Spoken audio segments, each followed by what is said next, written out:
Em Comunhão, é o nosso programa de cada semana, esse bate-papo gostoso que a gente realiza através da TV Aparecida. E é bom demais que a gente pode se debruçar sobre algum tema, sobre algum assunto e partilhar com vocês. Eu tenho certeza de que você, meu irmão, você, minha irmã, que já acompanha esse programa, se alimenta de algo mais para a sua vida. E é o que nós desejamos, que você possa crescer na sua fé, alimentar o seu amor, não é mesmo? E perseverar na sua esperança. E nós normalmente conversamos sobre os assuntos diversos, mas eu faço questão de ter uma continuidade no conhecimento da Santa Bíblia. Por isso que nos debruçamos sobre vários livros do Antigo Testamento e agora nós entramos no Novo Testamento. E a gente abre exatamente a nossa Bíblia nos Evangelhos. Já conversamos sobre os Evangelhos de São Marcos, vamos entrar hoje no Evangelho de São Mateus. E para isso, mais uma vez eu acolho com muito carinho o nosso confrade Padre José Raimundo Vidigal, missionário redentorista. Ele é exegeta formado, ele é o tradutor, o comentarista da nossa Bíblia de Aparecida e ele certamente tem muito a partilhar conosco. Padre Vidigal, seja bem-vindo ao nosso programa Em Comunhão. Muito obrigado, Padre Ulisses, pelo convite para estar aqui mais uma vez com vocês, nessa oportunidade de falar sobre São Mateus. Muito obrigado pelo convite, estamos aqui para falar com o povo de Deus. Isso, e mais uma vez também, quase que abusando, eu estou convidando o professor Denis, está aqui. Denis, bem-vindo mais uma vez, você que também é especialista em Bíblia, não é mesmo? É cientista da religião, pesquisador, escritor, professor, seja bem-vindo. Obrigado, Padre Ulisses, é sempre bom poder aprender no programa com o senhor, com o Padre Vidigal e com todo o povo de Deus em comunhão. Exatamente, né? Bíblia, essa coleção maravilhosa de livros que para nós cristãos tem a inspiração de Deus, né? Não é apenas obras de arte que foram feitas, mas é principalmente uma comunicação de Deus. Nosso Deus não é mudo, não é surdo, é um Deus que escuta e é um Deus que se comunica. Nós vamos então conversar e vamos iniciar então com um versículo de São Mateus, capítulo 9, versículo 9. Prestemos atenção. Saindo dali, Jesus viu um homem chamado Mateus, sentado à banca de impostos e disse-lhe: "Segue-me." Ele se levantou e o seguiu.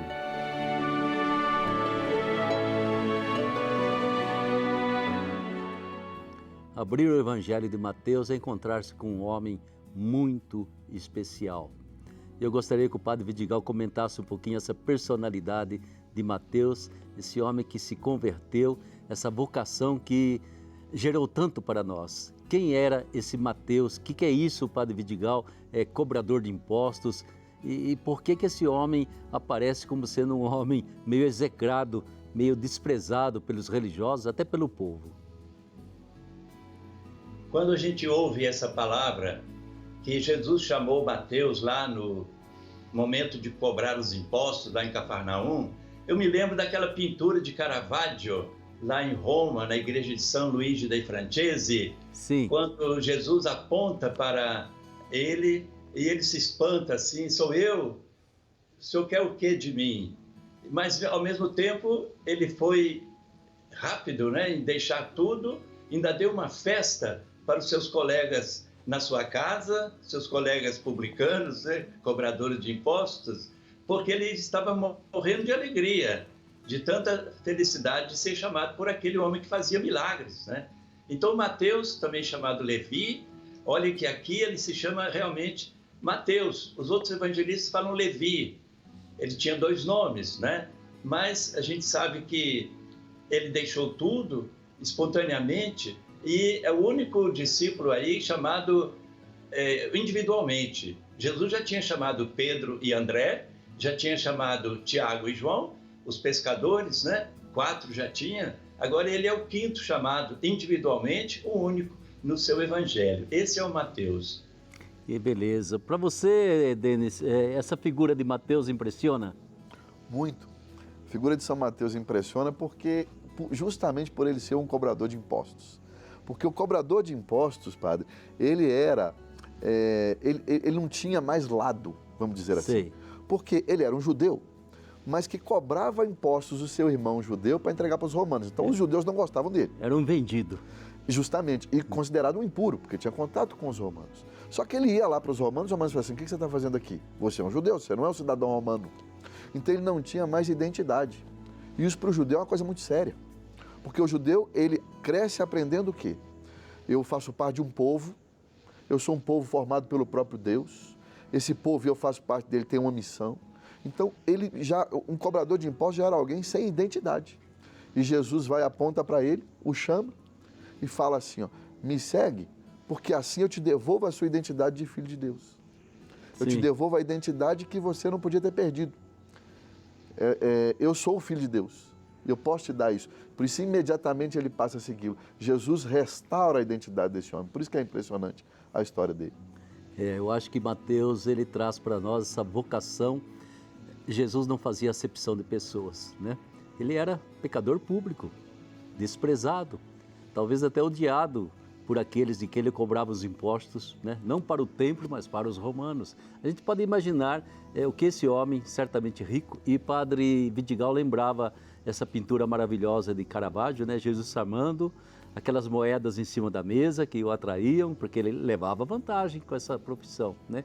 E ao mesmo tempo a disponibilidade dele. Talvez lá dentro do coração de Mateus havia um anseio muito profundo de escapar daquela desgraça em que ele vivia e dessa situação de quase não pertencer mais a um povo eleito, né? É muito importante isso. Mas antes de a gente passar a essa obra-prima, que é o Evangelho segundo Mateus, né? Eu queria que o Denis fizesse uma passagem. Denis, nós conversamos sobre São Marcos, né? Sim. Vamos fazer a passagem para São Mateus. E curiosamente, na nossa Bíblia, o Mateus vem antes do Marcos, e nós falamos que o Marcos foi o primeiro que nos deu, digamos assim, um evangelho nos escritos. Por que até na edição da Bíblia o Mateus vem antes? É interessante, né? Muita gente fala assim, mas se Marcos veio primeiro, por que ele não vem na edição da Bíblia antes? Bom, primeiro porque por muito tempo se acreditou que Mateus fosse escrito antes. Sim. Então, as pesquisas mais recentes em Bíblia que nos indicam que Marcos foi escrito primeiro. Porque Mateus já era mais usado, será? Sim, porque o São Marcos, alguns acreditavam que ele era só um resumo de São Mateus. Ah, sei. Mas não, São Marcos foi escrito primeiro e é bem provável, inclusive, que São Mateus teve acesso ao Evangelho já escrito por São Marcos. E, ao mesmo tempo, uma outra questão que fez com que se acreditasse também que São Mateus fosse escrito primeiro, justamente pela divulgação desse Evangelho. Porque como ele é mais catequético, a gente vai ver, né, nesse e no próximo programa, a estrutura de São Mateus bem catequética e bem de ensinamento, foi muito usado na igreja primitiva. Então, era praticamente só o Evangelho de São Mateus usado na igreja primitiva. Então, por isso ele tinha e ainda tem essa posição de destaque. Sei. E aí se permaneceu como sendo ali na ordem dos escritos na Bíblia é o primeiro, mas na verdade o São Marcos foi escrito anteriormente. Ah, sim. Vidigal, é interessante a gente realmente... Mateus, embora a gente posteriormente nos séculos criou assim um certo preconceito com o povo judeu, né? Graças a Deus que nos últimos tempos foi se desfazendo, mas as primeiras comunidades cristãs eram todas compostas de judeus, né? É correto dizer que São Mateus escreveu principalmente para essas comunidades judias da Palestina? Exatamente. Pelo próprio teor das palavras dele, as escolhas que ele faz, as citações da Bíblia, ele mostra que ele está falando para pessoas que conhecem o Antigo Testamento. E a gente vê em São Mateus 37 citações, onde ele fala, para que se cumprisse o que foi falado pelo profeta tal e tal, Jesus fez isso e mais aquilo. E isso, é claro que o público entendia de quem ele estava falando. Sim. Portanto, é claro que Mateus falava para convertidos do judaísmo, que já estavam na igreja cristã, né?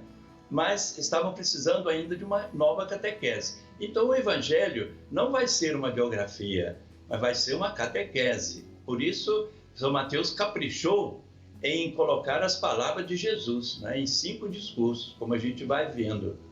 Sei.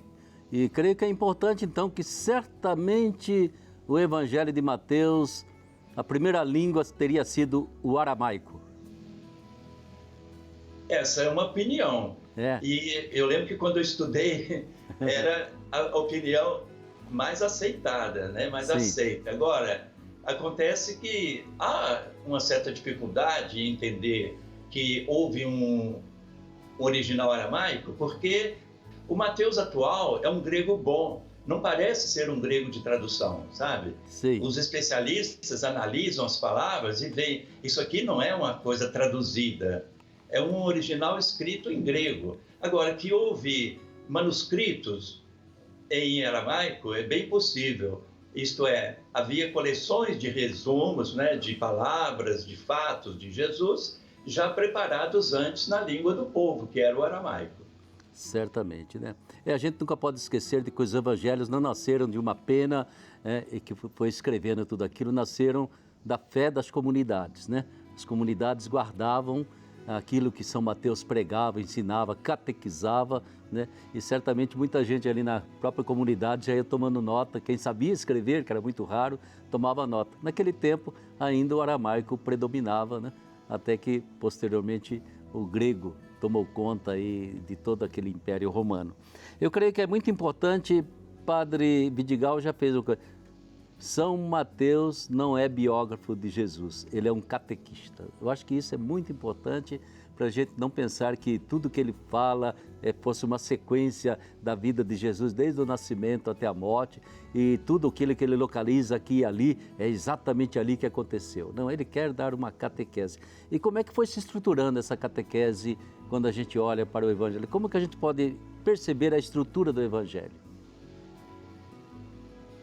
Certamente, o anúncio principal era que Jesus morreu e ressuscitou, Sim. Conforme as Escrituras. Assim, São Paulo resumiu aos Coríntios, né? Na primeira carta, ele disse, olha, eu recebi assim e assim eu transmito, que Jesus, conforme nós recebemos, ele morreu pela salvação de todos, deu a vida e o Pai o ressuscitou ao terceiro dia, conforme as Escrituras. Daí nasceu, então, a semente do Evangelho, né? É construído a partir do fim, daquela glorificação pela morte. Depois eles vão lembrar que Jesus teve uma existência, teve uma família, teve os discípulos e teve os milagres, né? Tudo isso acrescentando aquele primeiro núcleo do Evangelho. Portanto, podemos dizer que o Evangelho cresceu do final para o início, não do início para o final. Assim. Então o anúncio, Denis, é focal, o anúncio central de todo o Evangelho é a paixão e morte e ressurreição de Jesus. Sim, em todos os evangelhos, Sim. podemos dizer assim, né? Porque Jesus é o centro. Mas uma coisa interessante que nós precisamos observar também, nesse evangelho de São Mateus, pelo fato dele não ser biográfico e catequético, né? Como os senhores já expuseram tão bem, é o período em que provavelmente esse evangelho foi redigido. Ah, sim. Esse evangelho foi redigido provavelmente depois do ano 70 depois de Cristo, né? Porque no ano 70 tem um marco na história de Israel, que é a destruição do templo. Então, o povo judeu vivia em função do templo. O templo é o lugar mais importante na piedade judaica. Depois do templo vem a lei dada por Moisés. Então, os que comandavam a sociedade, porque é uma sociedade teocrática, eram os sacerdotes, porque eles eram os responsáveis pelo templo. Com o templo destruído, passa a ser mais importante a lei. Então, o grupo judaico que sair à frente no ensinamento sobre a lei é aquele que, de certo modo, também vai orientar toda a religiosidade do povo. Então, nós vamos perceber no Evangelho de São Mateus isso. Não tem o templo, e São Mateus vai dizer, o verdadeiro intérprete da lei e cumpridor pleno da lei é Jesus Cristo. Então, somos nós, os judeus cristãos, que sabemos de fato sobre a lei, porque Jesus nos ensinou. Por isso a catequese, ao tempo inteiro, vai ser São Mateus mostrando para nós, Jesus nos ensinando sobre a lei. Daí o tema da justiça ser tão importante nesse evangelho. Ah, sim. Porque se nós estamos falando de lei, nós estamos falando de um sistema de justiça e de injustiça. A lei serve para isso, para ordenar as questões de justiça. Então nós vamos ter ensinamento, daí a catequese sobre a lei, e o tema da justiça perpassando por todo o evangelho, uma vez que a gente vai falar da lei. Vidigal, outro dia conversando com uma pessoa que gosta de ler a Bíblia, e aqui a gente já começa abrindo a primeira página de Mateus, né? Ela me questionou, falou, padre, eu leio lá, mas eu vejo que não dá muito certo, não. Aquela história de genealogia de Jesus, porque Mateus traz para nós, né? A genealogia de Jesus, depois ele traz a história de José, os magos, é ali o evangelho da infância, digamos assim, que está em Mateus. É interessante porque falamos, não está dando muito certo esse negócio de 14 gerações. Eu fiz as contas, não dá certo, padre, né? Você poderia explicar um pouquinho esse início, essa introdução do evangelho de Mateus? Mateus, junto com São Lucas, Sim. São os dois únicos que colocam a genealogia de Jesus. Interessante que Mateus começa com Abraão, e dizendo que Jesus é filho de Abraão, filho de Davi, e daí para diante, 14 gerações, etc., em 3 períodos, né? Bem, acontece que Lucas faz o caminho contrário. Ele diz que Jesus era considerado filho de José, filho de fulano, até Adão. Lucas chega até o nosso primeiro pai, né? E assim, aquela porção de nomes, né? E tem algum evangelho, se não me engano é no dia da Natividade de Maria, 8 de setembro, que a gente lê esse evangelho. Abraão gerou Isaac, Isaac gerou Jacó, Jacó gerou José, Judas e seus irmãos. Acontece que alguns padres não sabem o que dizer de tantas pessoas, nome, e algumas mulheres entram na história, né? E não entram muito bem, porque uma é prostituta, a outra é isso, aquilo. Bem, acontece que cada nome ali é uma história, né? Então, para mim, é um mosaico. A história de Israel em uma simples página de Mateus. Ele começa dizendo que Jesus é o ponto de chegada daquela caminhada do povo de Deus. Exatamente. Então é tão importante a gente compreender que não se trata absolutamente de registros em cartório, né? É uma genealogia para dizer o verbo se encarnou dentro da história humana. Uma história já vivenciada por tantas pessoas, né? Nem todo mundo era de primeira classe ali, todo mundo santo. Ele se encarnou na humanidade, né? Eu acho que é esse talvez o ponto importante, né? Deus entra e se encarna dentro da história humana, uma história concreta que tem nomes, tem pessoas, existe tudo. E não simplesmente um registro de cartório para dizer que a minha ascendência é essa, porque Jesus, a ascendência dele era o Pai, né? A ascendência dele era realmente a Trindade Santa. E acho que isso é importante, né, Deno, de perceber esse mistério Deus dentro da história humana. E muita gente esquece que nesse mistério os evangelistas querem nos transmitir uma mensagem religiosa e não uma meramente história ponto a ponto da humanidade ou do período de Jesus. Sim. Né? Porque se a gente pega, por exemplo, como colocou muito bem o padre Vidigal, a genealogia de Jesus, eu costumo dizer que os evangelhos, a chave de leitura às vezes está nos primeiros versículos. Como São Marcos a gente aprendeu nos programas passados, que o primeiro versículo já mostrava que Jesus é filho de Deus, né? Sim. Que é o grande tema desse evangelho. São Mateus não é diferente, que o primeiro versículo fala assim, da origem de Jesus Cristo. A origem de Jesus é filho de Abraão e filho de Davi. Depois vai demonstrar esta genealogia. O que significa ser filho de Abraão? Ser membro do povo de Deus. Jesus faz parte daquele povo escolhido e formado por Deus. E o que significa ser filho de Davi? Ele faz parte de uma genealogia real, da realeza. Ou seja, Jesus é de fato o rei, será de fato o rei de Israel, o rei de todo o povo, porque para ser rei, ele precisaria ser membro desse povo, é filho de Abraão. E para ser rei, ele precisa da hereditariedade real, da realeza, ele é filho de Davi. Então, no primeiro versículo, São Mateus já dá as credenciais para Jesus ser aquilo que ele vai desenvolver no seu evangelho. Sim. Ele é membro do povo de Deus, é filho de Davi, e por isso no final vai mostrar a paternidade de São José, porque a paternidade por adoção dava paternidade legal. Então, e José é da hereditariedade de Davi. Então, Jesus tem todas as credenciais para ser de fato o rei de Israel. O centro, depois de toda a história do povo de Deus. Isso é importante, porque também, o padre Vidigal já tocou nesse assunto, nós vamos ver durante todo esse evangelho as profecias de cumprimento. Ou seja, tudo que os profetas anunciaram sobre o Messias, São Mateus vai demonstrar ali Jesus cumprindo aquilo tudo. num certo sentido, é o evangelho do Messias, né? Ele fala, é ele que todo mundo anunciou, é ele que vem para ser o Salvador, né? É ele o Messias prometido, é ele o Cristo. Eu acho que é um evangelho que caracteriza muito, né, esse Jesus realizador de todas as promessas de Deus, né? Nele está a plenitude da divindade e a plenitude da revelação divina. Eu acho que é muito forte São Mateus, e às vezes até a gente fica perguntando por que ele cita tanto os profetas, né? Porque ele está falando com comunidades de judeus, né, que estão ali. Eu acho que é muito importante. O que a gente caracterizaria, Padre Vidigal, nesse evangelho de Mateus, enquanto costumo dizer que é um evangelho que traz certas coleções, né? Parte, evidentemente, do mistério da paixão, morte e ressurreição, mas depois na catequese é como se ele compilasse algumas coleções, né? E eu gostaria que são, digamos assim, sermões de Jesus, milagres, sei lá, parábolas de Jesus. Como é que a gente compilaria um pouco isso? Interessante que São Mateus procura mostrar Jesus como o novo Moisés. Verdade. Ora, Moisés teve 5 obras, como o povo acreditava, né? O Pentateuco.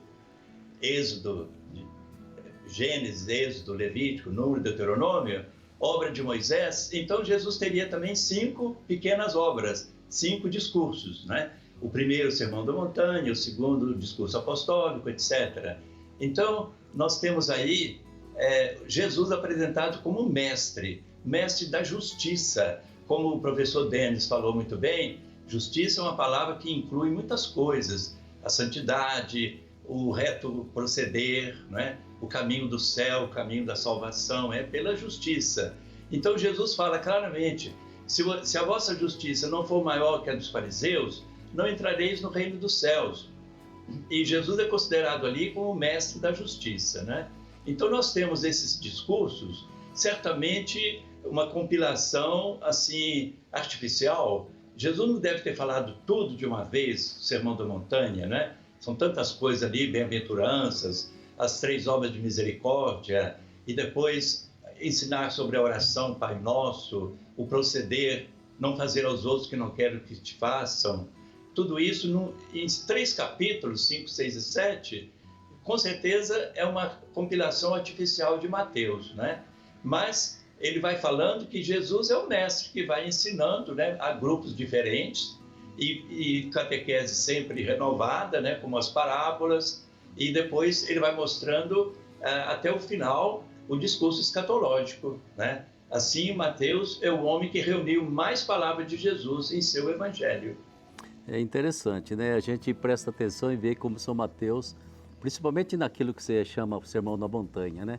É como se ele estivesse agora repetindo Moisés subindo ao Monte Sinai para receber os 10 mandamentos, só que Mateus faz Jesus proclamar as bem-aventuranças. É um caminho de santidade, é um caminho de justiça, é um caminho de misericórdia, né? E que se estende depois nos exemplos que Jesus vai dando dessas bem-aventuranças. Mas a gente vê também, Denis, outras coleções bonitas, né? Que estão aí. Eu acho que São Mateus é o homem das parábolas também. Capítulo 13 do Evangelho de São Mateus é o capítulo das parábolas. Sim. E é muito bonito, porque mostra uma grande multidão, né? E São Mateus apresenta uma série de parábolas. E parábola o que é? Parábola, simplificando muito o significado de parábola, é Jesus pegar algo concreto do dia a dia. Por exemplo, um homem que joga a rede ao mar. Nós estamos falando ali de pessoas que têm pescadores envolvidos. Um homem que joga a semente para cair no campo e dar o seu fruto.